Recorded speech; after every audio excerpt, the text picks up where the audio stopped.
Good morning అందరికీ. మా చింటూ అమ్ము అయితే సైకిల్ పైన స్కూల్కి వెళ్ళిపోయారు అనమాట. వీడికి సైకిల్ లేదు కాబట్టి ఖచ్చితంగా మేమే తీసుకెళ్ళాలి.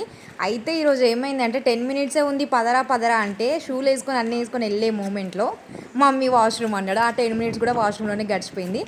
ఇంకా స్కూల్లో బెల్ అయింది, ప్రేయర్ అయితే స్టార్ట్ అయిందనమాట. మీ పిల్లలు కూడా ఇంతేనా? ప్రతి ఒక్కరు ఇంతే. పిల్లలు టైం అవుతుందని అసలు పేరెంట్స్ పడే టెన్షన్ మామూలుగా ఉండదన్నమాట. మార్నింగ్ ఇక్కడ ప్రేయర్ అయితే జరుగుతుంది. ఇంకా తొందరగా వాడికి బ్యాగ్ ఇచ్చి పంపించేసిన అనమాట. ఇక్కడ స్పీచ్ జరుగుతుంది, అట్లాగే బర్త్డే విషెస్ అవన్నీ కొద్దిసేపు నించొని చూద్దాం నేను కూడా అని చెప్పేసి నేను కూడా నా స్కూల్ మెమరీస్ని గుర్తు చేసుకున్నాను అనమాట. పిల్లలందరూ నించున్నారు, ప్రేయర్ అయితే చూస్తున్నారు, అసెంబ్లీ అయితే మంచిగా వింటున్నారు అనమాట నించొని. నేను మా రిషి ఎక్కడుందా అని వెతుకుతా ఉన్నా, అక్కడ ఎక్కడనో ఉంది, జూమ్ చేసి మరీ చూస్తున్నా అనమాట. కనిపించలేదు, తర్వాత కనిపించింది.